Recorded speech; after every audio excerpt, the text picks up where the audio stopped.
Assalamualaikum warahmatullahi wabarakatuh. Salam Kukar Pintar. Halo adik-adik sahabat Kukar Pintar, selamat datang di portal Kukar Pintar. Di sini Ibu akan mengajak kalian untuk melaksanakan pembelajaran materi IPA. Bersama saya Ibu Tika Andria akan mengajak kalian untuk belajar materi IPA kelas 7 semester 2 kurikulum 2013 untuk materi atau bab yang ke-9 tentang struktur bumi dan dinamikanya. Pada pertemuan yang ketiga ini kita akan belajar tentang litosfer. Buku yang kita pakai pada pelajaran kali ini adalah buku paket IPA kelas 7 semester kedua kurikulum 2013 yang diterbitkan oleh Kemdikbud edisi revisi 2018.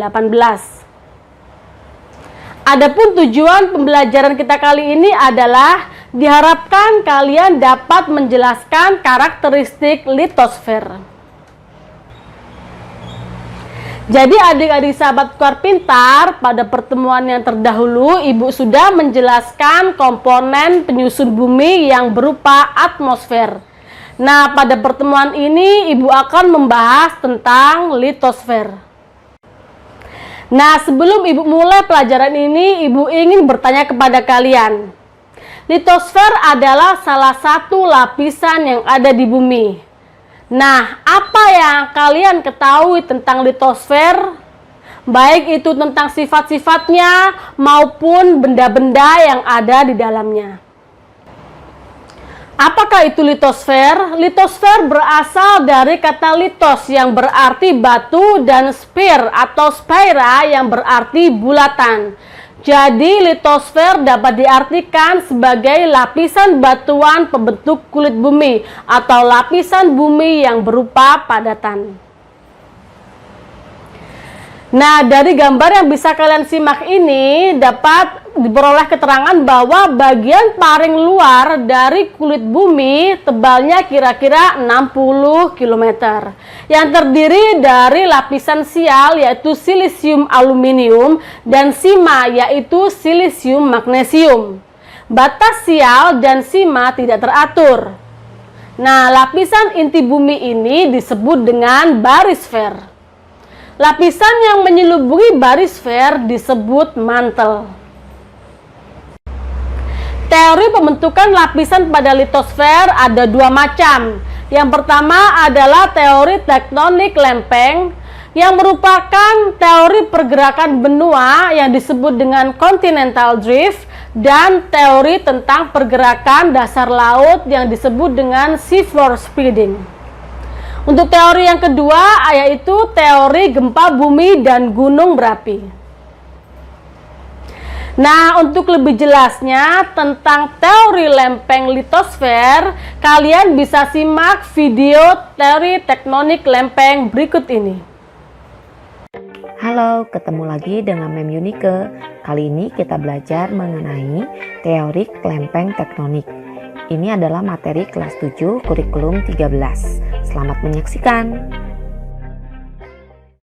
Pada tahun 1912, Alfred Wegener, seorang ahli meteorologi dan geofisika Jerman, dia mengembangkan teori pergeseran benua dan merumuskan gagasan tentang Pangea.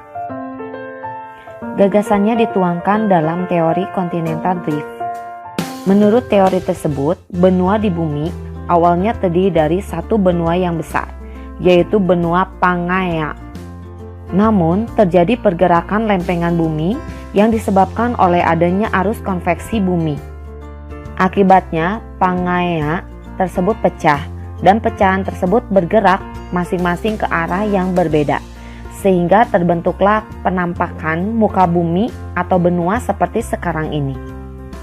Teori ini diperkuat dengan adanya beberapa temuan, yaitu adanya kesamaan garis pantai Amerika bagian timur dengan Afrika bagian barat. Tampak seperti gambar berikut, jika disatukan kembali akan seperti puzzle. Bukti yang kedua adalah hewan yang ditemukan di kedua benua memiliki karakteristik yang sama. Selanjutnya ditemukan fosil tanaman Glossopteris di India, Afrika Selatan, Australia, Antartika, dan Amerika Selatan. Perhatikan gambar, ini adalah bentuk lempeng-lempeng tektonik yang ada di bumi. Arus konveksi menyebabkan terjadinya pergerakan lempeng bumi. Divergen adalah pergerakan lempeng saling menjauh satu dengan yang lain, menyebabkan naiknya magma dari pusat bumi membentuk kerak samudra. Divergen menyebabkan terbentuknya mid-ocean ridges di dasar Samudra Atlantik, seperti yang ditunjukkan pada gambar. Konvergen adalah pergerakan lempeng yang terjadi pada dua bagian lempeng yang bergerak saling mendekat hingga akhirnya bertumbukan. Perhatikan gambar ini, pergerakan lempeng secara konvergen antara lempeng samudra dan benua disebut sebagai subduksi, menyebabkan terbentuknya palung laut. Pergerakan lempeng secara konvergen antara dua lempeng benua disebut kolisi. Hal ini menyebabkan terbentuknya pegunungan, contohnya adalah pegunungan Himalaya.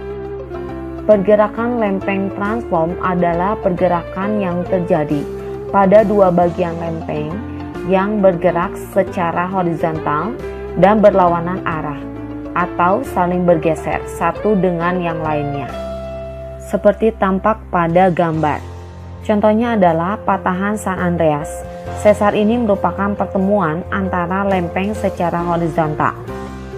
Jadi, berdasarkan teori, ada 3 jenis pergerakan lempeng tektonik, yaitu secara konvergen saling mendekat, divergen saling menjauh, dan transform yaitu saling bergesekan. Jadi adik-adik sahabat tukar pintar, untuk klasifikasi batuan yang ada di litosfer itu merupakan himpunan dari partikel-partikel sejenis atau tidak sejenis yang terikat secara gembur atau padat dan membentuk kerak bumi.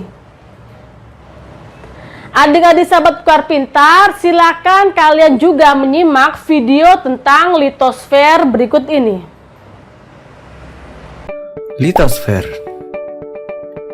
Lapisan tanah memiliki struktur tanah yang berbeda-beda. Contohnya, tanah humus yang dapat digunakan untuk bercocok tanam. Pada bagian tengah, terdapat tanah dengan struktur yang lebih keras, dan pada lapisan selanjutnya tersusun dari bebatuan. Dengan demikian, tanah di bumi memiliki lapisan-lapisan tertentu dengan struktur tanah dan batuan yang berbeda. Litosfer adalah lapisan batuan yang ada di bumi. Dalam arti yang luas, litosfer juga berarti seluruh bagian padat yang ada di bumi, termasuk intinya. Struktur padat di bumi terdiri atas 3 bagian. Yang pertama, kerak bumi, yang terbagi menjadi 2. Yang pertama, kerak benua, yaitu kerak bumi yang berada di daratan. Yang kedua, kerak samudra, yaitu kerak bumi yang berada di dalam laut. Struktur yang kedua yaitu mantel bumi yang terbagi menjadi 2, yaitu mantel atas dan mantel bawah. Struktur padat di bumi yang ketiga yaitu inti bumi yang juga terbagi menjadi 2, yaitu inti luar bersifat cairan pekat dan inti dalam yang bersifat pekat namun menyerupai padatan. Berdasarkan struktur bumi, ada 2 teori mendasar yang perlu dipelajari. Yang pertama, teori tektonik lempeng, dan yang kedua, teori gempa bumi dan gunung berapi. Yang pertama, teori tektonik lempeng. Berdasarkan teori ini, kerak bumi dan bagian atas dari mantel bumi terbagi menjadi beberapa bagian. Bagian ini disebut lempeng. Lempeng bersifat plastis dan dapat bergerak di lapisan ini. Ketika lempeng bergerak, akan terjadi interaksi saling menjauh dan memisah. Selain itu, lempeng juga bisa saling mendekat hingga terjadi tubrukan. Apabila 2 lempeng saling menjauh, lempeng tersebut bersifat divergen. Divergen ini akan mengakibatkan peristiwa patahan atau retakan. Ketika dua lempeng saling mendekat, maka pergerakan tersebut disebut konvergen. Pergerakan lempeng secara konvergen akan mengakibatkan tabrakan antar lempeng. Yang kedua, teori gempa bumi dan gunung berapi. Gempa bumi adalah energi yang terjadi di permukaan bumi akibat pergerakan lempeng. Semakin besar energi yang dilepaskan, maka getarannya akan semakin besar dan kerusakan semakin parah. Begitu juga sebaliknya. Bumi juga melepaskan gelombang atau getaran yang merambat yang disebut gelombang seismik. Ketika gempa terjadi di dasar laut, gerakan lempeng tersebut akan mendorong air laut ke atas sehingga timbul gelombang yang besar dan kuat yang biasa disebut tsunami. Gunung berapi. Selain gempa bumi, efek dari pergerakan lempeng adalah terbentuknya gunung berapi. Gunung berapi adalah proses naiknya magma ke permukaan yang menyebabkan erupsi. Saat terjadi erupsi, magma dan material lainnya dikeluarkan melalui kawah gunung berapi.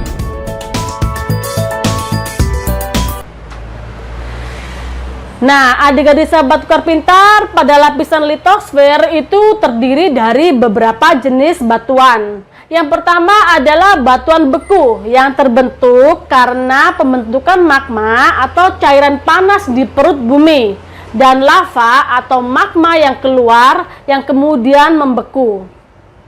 Bisa kita lihat contohnya adalah batu apung dan batu diorit. Ada juga batu obsidian, batu andesit, batu granit, dan batu gabbro. Ada juga yang disebut dengan batu basalt dan batu liparit. Untuk jenis batuan yang kedua adalah batu sedimen atau endapan yang terbentuk karena pengendapan atau hasil pelapukan dan pengikisan batuan yang dihanyutkan oleh air atau terbawa oleh tiupan angin. Kemudian endapan ini menjadi keras karena tekanan atau ada zat-zat yang merekat pada bagian-bagian endapan tersebut. Contoh batuan beku adalah batu konglomerat, batu pasir, batu serpih, batu gamping, batu breksi, stalaktit dan stalagmit yang ada di gua, dan batu lempung. Bentuk batuan yang ketiga adalah batuan metamorf atau batuan malihan yang berasal dari batuan sedimen dan batuan beku yang mengalami perubahan karena panas dan juga karena tekanan. Contohnya adalah batuan pualam atau marmer, batuan sabak, batuan gneis, dan batuan sekis. Nah, adik-adik sahabat tukar pintar, dari apa yang sudah kita pelajari tentang litosfer tadi, dapat kita ambil kesimpulan bahwa ciri-ciri litosfer antara lain berupa padatan, terdiri dari berbagai jenis batuan, merupakan lapisan bumi yang paling atas, dan juga merupakan lapisan pada kerak bumi yang paling keras. Serta litosfer merupakan lapisan yang paling tipis di antara lapisan bumi lainnya. Nah, adik-adik sahabat tukar pintar, ibu ingin refleksi ya. Jadi, apa yang sudah kalian pelajari pada pertemuan kali ini? Apa yang ingin kalian ketahui lebih lanjut jika kalian kurang paham? Dan bagaimana perasaan kalian setelah belajar kali ini? Ibu harapkan semua apa yang sudah kita pelajari bisa bermanfaat bagi kita semua. Nah, adik-adik sahabat tukar pintar, untuk lebih memperdalam ilmu kalian tentang litosfer, kalian bisa membuat mind map atau peta konsep tentang batuan di litosfer dengan beberapa kata kunci seperti batuan beku, batuan sedimen, batuan metamorf. Tapi kalian juga bisa menambahkan beberapa kata kunci lainnya yang kalian perlukan. Ini adalah contoh dari bagan mind map yang bisa kalian buat. Bisa berupa bentuk bualatan atau berupa bentuk kotak. Adik-adik sahabat tukar pintar, kalian juga bisa mengerjakan tugas LKPD yang sudah ibu insertkan ke dalam PPT ibu ini. Nah, buku dan sumber referensi yang Ibu pakai adalah berasal dari dua sumber, yaitu dari buku dan juga dari internet. Kalian bisa mencari atau membuka alamat website yang sudah Ibu tampilkan berikut ini. Nah, adik-adik sahabat Tukar Pintar, bagaimana penjelasan Ibu tadi? Sudah cukup jelas bukan? Semoga apa yang sudah kita pelajari hari ini tentang litosfer bisa bermanfaat bagi kita semua. Terima kasih atas perhatiannya. Mohon maaf jika Ibu ada salah dan sampai bertemu lagi pada pertemuan selanjutnya. Tetap semangat belajar, stay healthy, stay happy, and stay positive. Salam Kukar Pintar. Wassalamualaikum warahmatullahi wabarakatuh.